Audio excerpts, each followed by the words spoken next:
नमस्कार बच्चों, मैं रेशमा यादव ब्रिजलाल जिंदल डेवी स्कूल जाखल से। आज हम कर रहे हैं 11वीं कक्षा की पुस्तक आरोह भाग 1 के गद्य खंड का पाठ भारत माता, जिसके लेखक है पंडित जवाहरलाल नेहरू, जिनका जन्म सन 1899 ईस्वी में इलाहाबाद के एक संपन्न परिवार में हुआ। उनके पिता वकील थे। नेहरू जी की प्रारंभिक शिक्षा जो थी वो घर पर हुई और उच्च शिक्षा इंग्लैंड के हैरो और कैबिज में हुई। वहीं से वे वकालत करने लगे, परंतु गांधी जी की पुकार सुनकर वे वकालत छोड़कर आज़ादी की लड़ाई में जुट गए। 1929 ईस्वी में वे भारतीय राष्ट्रीय कांग्रेस के लाहौर अधिवेशन के अध्यक्ष बने और जब भारत स्वतंत्र हुआ 1947 में, तो वे भारत के पहले प्रधानमंत्री बने। सन 1964 ईस्वी में नई दिल्ली में उनकी मृत्यु हो गई। बच्चों, ये है पाठ के शब्दार्थ। अब हम कर रहे हैं पाठ का सार, भारत माता। भारत माता जो शीर्षक है वो पंडित जवाहरलाल नेहरू के रचना जो उनकी है हिंदुस्तान की कहानी का 5वां अध्याय है। इसमें लेखक ने भारत माता के स्वरूप को स्पष्ट करने का प्रयास किया है। लेखक बताता है कि वह एक जलसे से दूसरे जलसे में जाकर लोगों को हिंदुस्तान या भारत के बारे में बताता था।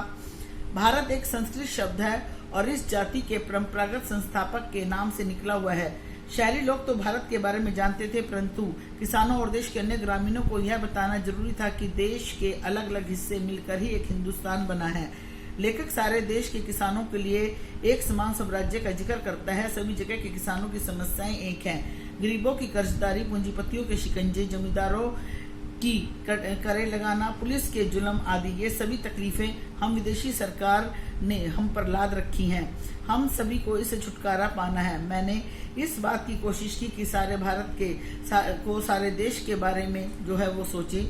मैं अपनी बातचीत में चीन, स्पेन, अबीसीनिया, मध्य यूरोप और पश्चिम एशिया के होने वाले संघर्षों का जिक्र करता था। मैंने उन लोगों को सोवियत यूनियन में होने वाले परिवर्तनों का हाल बताया और अमेरिका की तरक्की के बारे में भी बताया। वे लोग पुराने महाकाव्यों, पुराणों की कथाओं को भलीभांति जानते हैं, अतः उन्हें समझाना आसान था। हमें कुछ पुराने सिपाही भी मिल जाते थे जिन्होंने पिछले युद्धों में भाग लिया था। वे बाहर के देशों के बारे में जो बातें थी वे जल्दी समझ जाते थे। जब मैं किसी जलसे में पहुंचता तो मेरा स्वागत भारत माता की जय से किया जाता। मैं उन लोगों से भारत माता के नारे के बारे में पूछता था। उन लोगों से कोई जवाब नहीं बन पड़ता था। वे एक दूसरे की ओर देखने लगते थे। एक हट्टे कट्टे जाट ने बताया कि भारत माता से उनका मतलब धरती से है। फिर मैं धरती के बारे में पूछता, वह धरती कौन सी है।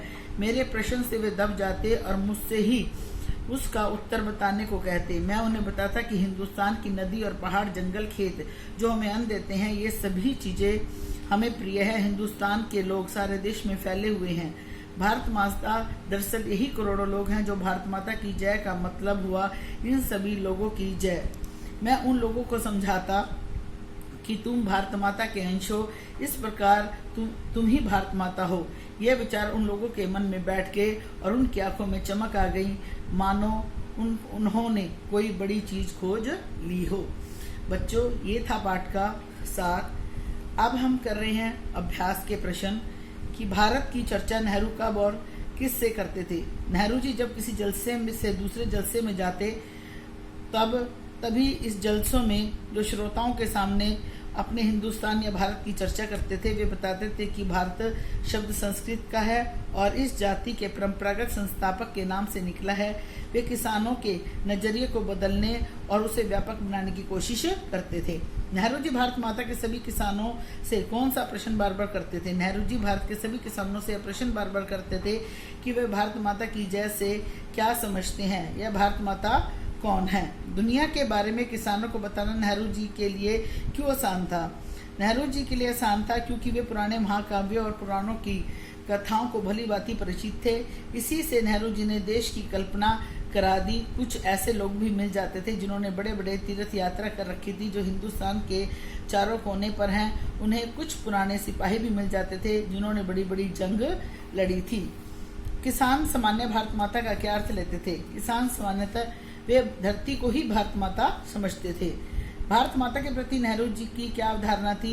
भारत माता के प्रति नेहरू जी की अवधारणा थी कि हिंदुस्तान के नदी और पहाड़, जंगल और खेत तो भारत माता के अंग हैं ही, साथ ही साथ हिंदुस्तान के लोग जो सारे देश में फैले हुए हैं ये लोग असल में भारत माता है। आजादी से पूर्व के किसानों को किन किन समस्याओं का सामना करना पड़ता था? उन्हें गरीबी की समस्या का, कर्जदारी की समस्या का, पूंजीपतियों के शिकंजों की समस्या का, जमींदारों द्वारा उत्पन्न समस्याएं, महाजनों द्वारा लूटने की समस्याएं, कड़े लगाने की समस्याएं, पुलिस के अत्याचारों की समस्या। बच्चों, ये थे अभ्यास के प्रश्न। अब आपने इस पाठ को ध्यान से सुनना है और अभ्यास के प्रश्नों को अपनी फेयर नोटबुक पर करना है। धन्यवाद।